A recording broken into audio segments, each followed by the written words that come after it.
Hello, and welcome to Behind the Trend. Short stories, big insights. I'm Melissa.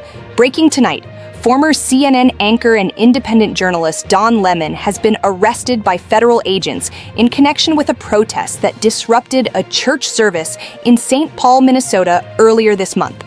According to federal officials, Lemon, along with 3 others, was taken into custody this week in Los Angeles and Minnesota, tied to an event that unfolded on January 18th at the city's church in St. Paul. The arrest has reignited fierce debate about press freedom, public protest, and federal authority.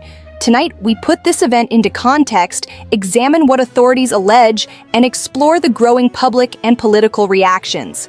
The events at the center of this story began nearly 2 weeks ago when a group of anti-ICE protesters entered city's church during a Sunday worship service.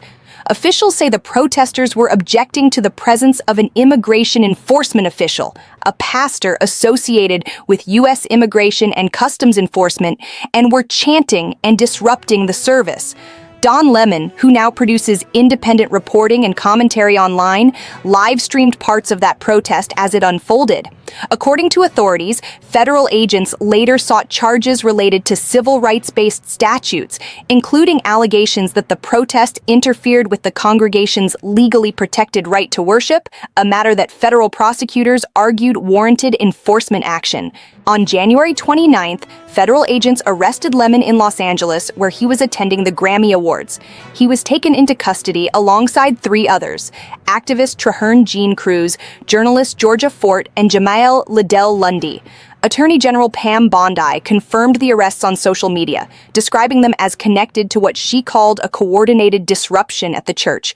At this time, prosecutors allege that Lemon and the others violated federal civil rights laws by participating in actions that deprived rights and interfered with the Freedom of Access to Clinic Entrances Act, FACE Act, a statute designed to protect individuals' rights to access spaces of worship and healing without obstruction. Lemon's attorney, Abby Lowell, has strongly disagreed with these measures, calling the arrest an unprecedented attack on the First Amendment and asserting that Lemon was present solely as a journalist documenting the protest, a role he says is protected under the Constitution. Supporters of Lemon have raised urgent questions about press freedom. They argue that journalists who bear witness to public events, even tense or volatile ones, should be afforded the protection of the First Amendment, especially when they are not participating in acts of violence or coordination. Independent journalist Georgia Fort, who was also arrested, live-streamed her own detainment on social media, saying federal agents had arrived at her home with a warrant. Fort has also maintained that her presence at the protest was journalistic, not participatory. Critics of the arrests say this case could set a troubling precedent if simply reporting on protests begins to blur with alleged criminal liability. But federal officials say their actions are grounded in enforcement of statutes designed to safeguard religious freedom and civil rights. The reaction from political leaders, media organizations, and civil rights advocates has been swift and deeply divided. Senior lawmakers and press freedom advocates have called the arrest a worrying development, warning that it could chill free speech and independent reporting if journalists become targets for coverage rather than observers. Meanwhile, federal authorities say they are enforcing laws as written and that no one is above accountability if they are found to have contributed to actions that interfere with protected rights. The incident has also spurred broader protests and organizing. In Minnesota, a nationwide strike has been called on Friday to protest recent immigration enforcement actions, including at the heart of this conflict. As of now, it remains unclear how the legal process will unfold.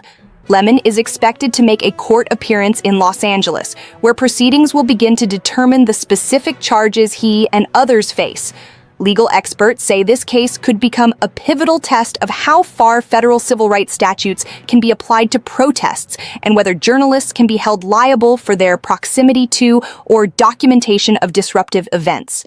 We will continue to follow this story as it develops and bring you verified updates with context and clarity. Thanks for watching. Don't forget to subscribe to our channel to get first-hand news.